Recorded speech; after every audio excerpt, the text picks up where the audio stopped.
En la noche del 23 de marzo de 1976, María Estela Martínez de Perón partía de la Casa Rosada hacia la Quinta de Olivos, pero nunca llegó. Aterrizó en Aeroparque y minutos después, el general José Rogelio Villarreal le comunicaba el arresto a la viuda de Perón. Las Fuerzas Armadas se habían hecho cargo del poder. Luego, por los medios masivos de comunicación, se leyó el primer comunicado de la Junta Militar, integrada con los comandantes generales de las tres fuerzas, el teniente general Jorge Rafael Videla, del Ejército, el brigadier Ramón Agosti, de la Fuerza Aérea, y el almirante Emilio Macera, de la Armada. Jorge Rafael Videla asumió como presidente el 29 de marzo de 1976. El 31 de marzo se publicó el Boletín Oficial el Estatuto para el Progreso de la Organización Nacional. Se decretó la suspensión de toda actividad política partidaria, estudiantil o sindical.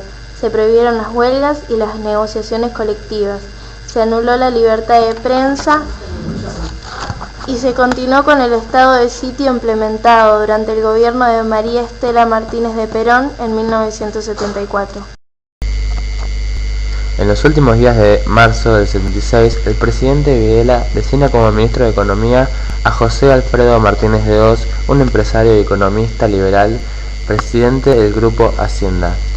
Según él, existían dos factores que impedían el desarrollo de la economía del país: una clase obrera fuerte y demandante, y una industria nacional ineficiente, dependiente del subsidio estatal. El 2 de abril de 1976, el ministro de Economía Martínez de Hoz presentó su programa de recuperación, saneamiento y expansión de la economía argentina para combatir la inflación de los precios que se crearon en el gobierno de Isabel. Uno de sus objetivos principales fue reducir la intervención del Estado en la economía, siguiendo el concepto del neoliberalismo, que propone que los precios y la distribución de la riqueza deben regularse a través del mercado y con la mínima intervención del Estado. En consecuencia, para resolver el problema de la Argentina con sus pagos, los sectores que no podían competir con la producción del exterior no fueron subsidiados, sino que tenían que ser reemplazados por aquellos que sí pudieran hacerlo. Con ello, pretendían desmantelar por un lado el Estado intervencionalista y por el otro el modelo de industrialización por sustitución de importaciones comenzado en nuestro país en la década del 30. Para concretar estos objetivos, el ministro de Economía estableció el congelamiento de salarios, eliminó el control de precios, redujo los aranceles a las importaciones e incrementó los impuestos. Entre las medidas incluyó la anulación de las retenciones en las exportaciones agroganaderas. En 1981 la inflación ascendió al 131%. El programa golpeó a la pequeña y mediana empresa ligada al mercado interno. Una medida puso al sector financiero en una situación muy ventajosa. La Ley de Régimen de Entidades Financieras liberalizó las tasas de interés que rápidamente subieron, lo que ocasionó la inversión del dinero en actividades no productivas. Martínez de Hoz dispuso un aumento de tarifas e impuestos y la disminución de los salarios de empleados públicos. Con estas medidas redujo el gasto público y aumentó los ingresos del Estado, que fueron asignados a la compra de armamentos y a la realización de obras de gran envergadura, como la infraestructura para el Mundial de Fútbol, que fue visto como la oportunidad para desviar la atención de los secuestros y las desapariciones del momento. Las medidas económicas impuestas por Alfredo Martínez de Hoz se vincularon estrechamente con la represión.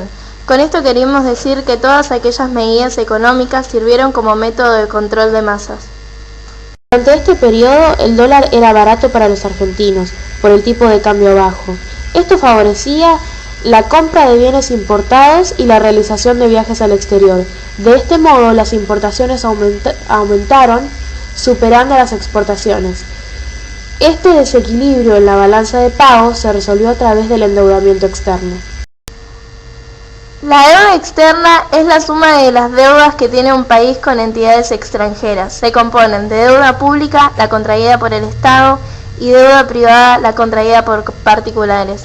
La deuda externa con respecto a otros países, en la mayoría de las veces, se da con frecuencia a través de organismos como el Fondo Monetario Internacional o el Banco Mundial. A final de la dictadura, junto con la Guerra de Malvinas, la cual fue la principal causa del crecimiento de la deuda externa por la compra de armamento, para 1983 quedamos debiendo más de 45 millones de dólares, es decir, 1.500 dólares por habitante. En 1980, el contexto económico internacional vio un viraje que significó un duro golpe para el proyecto de la dictadura, ya que la nueva política económica de los Estados Unidos hizo que el crédito fuera mucho más caro y escaso para nuestro país. Cerraron importantes bancos en los cuales la gente había depositado sus ahorros, lo que hizo que muchas personas empezaran a retirar su dinero, generando una disminución abrupta de las reservas nacionales. Asimismo, muchas empresas privadas que se habían orientado al sector financiero se encontraban endeudadas y entraron en crisis por la ausencia de créditos externos. Ante esta situación, el ministro Martínez de Hoz renunció a su cargo. Sus sucesores buscaron disminuir el déficit fiscal y salvar la deuda de las empresas privadas para evitar que quebraran. Para esto, el Estado se hizo cargo de las deudas de los organismos privados, lo que se denomina estatización de la deuda externa. Así disminuyó la deuda privada, pero se acrecentó la deuda pública, que se transformó en un enorme peso para toda la nación. Por otro lado, para reducir el déficit fiscal, se decidió el aumento de impuestos y tarifas públicas y se estableció un nuevo congelamiento de salarios de los empleados estatales.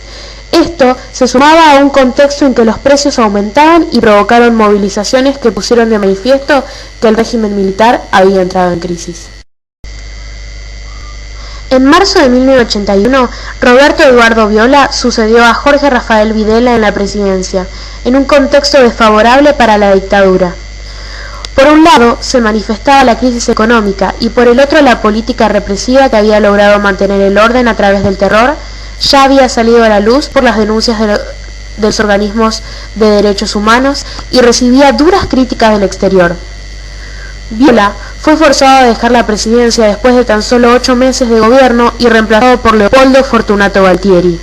Durante su mandato, el rechazo al régimen militar se manifestó en una importante movilización organizada por la CGT y la multipartidaria en una alianza de diferentes partidos políticos que se unieron para exigir el retorno de la democracia.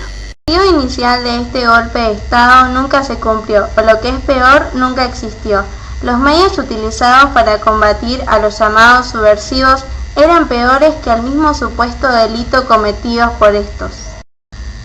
De todas formas, a pesar de lo negativo de esta conclusión, queremos destacar que, aunque haya 1000 y una dictadura, 1000 y un asesinato, los argentinos no olvidan.